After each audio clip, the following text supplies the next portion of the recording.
Oh boy, this game has received a lot of hate. Some of it justified, some of it unjustified.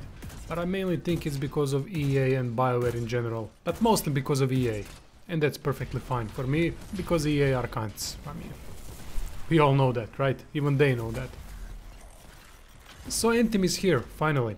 I've played this game on PC only, so I don't know how the game runs and how it looks on consoles. On my setup, which is pretty good, looks really good graphically, the game actually looks superb, especially the world and how beautiful it is, and it runs okay. So can't really have any complaints there, but I want you to comment on that. What is your experience with Anthem on consoles and PC? Because I might be in minority. One tip for PC players: turn off vertical synchronization. It helps a lot in how the game runs. Otherwise it sucks.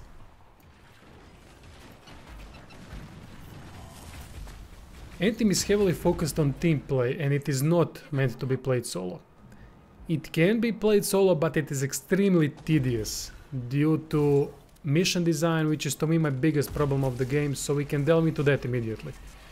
This is your typical live service bollocks. Every mission plays the same. Go to one spot, collect echoes or fragments, or stay at that same spot and defend against endless hordes of enemies. It quickly becomes boring no matter how much fun other aspects of the game can be.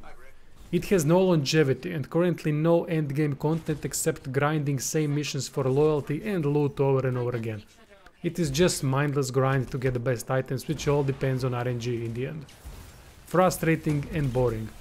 Especially when quick play, best method to get everything in this game, is completely bugged. It is a lottery to get into a mission where mission objective hasn't bugged out. Add on top of that occasional inability to loot stuff at the end of the mission due to abrupt ending, annoying transportation during missions if someone loads a bit longer, and you'll see how unfinished this game really is. Next to many other problems that could have been solved. Story of Anthem is the same story you have seen everywhere else in similar games. Two factions battling each other. Guess what the name of the baddest faction is? Dominion. Never heard that one before. Big bad guy from Dominion wants what? Power, yes. And he is going to get it how? By using an artifact. Story is just there. That's about it.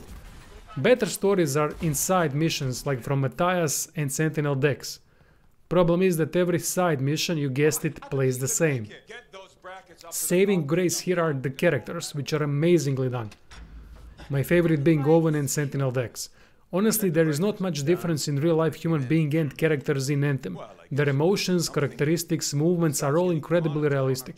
So kudos to BioWare. I wasn't expecting that. But here is another issue. Voice acting over the radio during the missions is incredibly annoying. You have state-of-the-art javelins, yet there is so much interference like they are in Vietnam trying to contact America in the 60s. It might sound authentic for 5 minutes, but it quickly becomes unbearable to listen.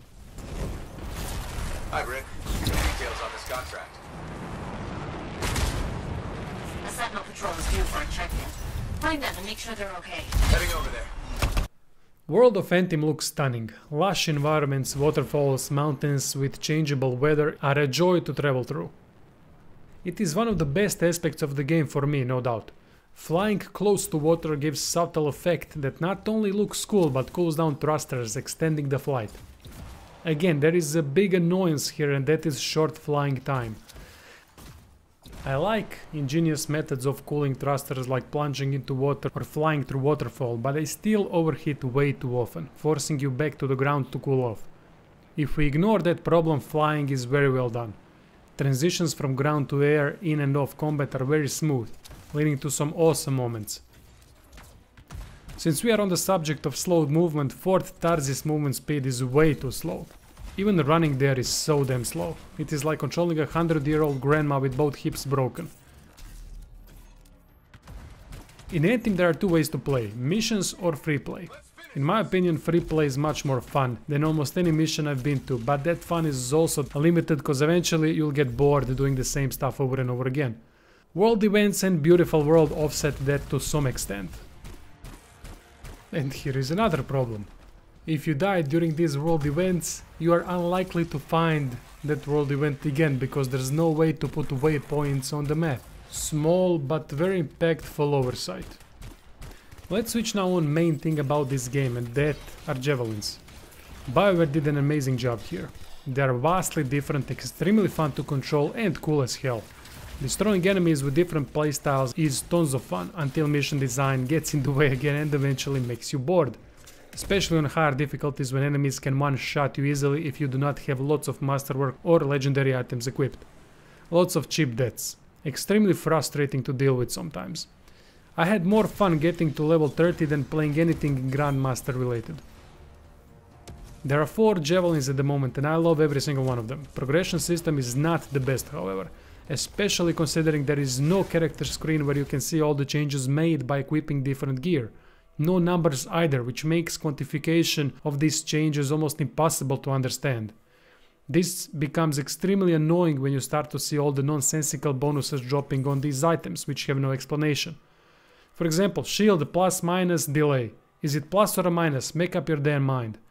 Or receiving a shotgun that increases damage or gives increased max ammo for assault rifle. What the fuck? Absolutely horrible. Saving grace here again are combos. By applying different elements like acid and fire, enemies become primed for combo detonation. By using an ability that states that it is a detonator combo is performed, doing massive damage and spreading effects to other enemies. Very cool gimmick that will stop you from thinking about getting back to Forge and not understanding what item that dropped does for a brief moment. Javelin customization is well done as well. There is ton of stuff to play with here and you can lose hours just making Javelin look cool.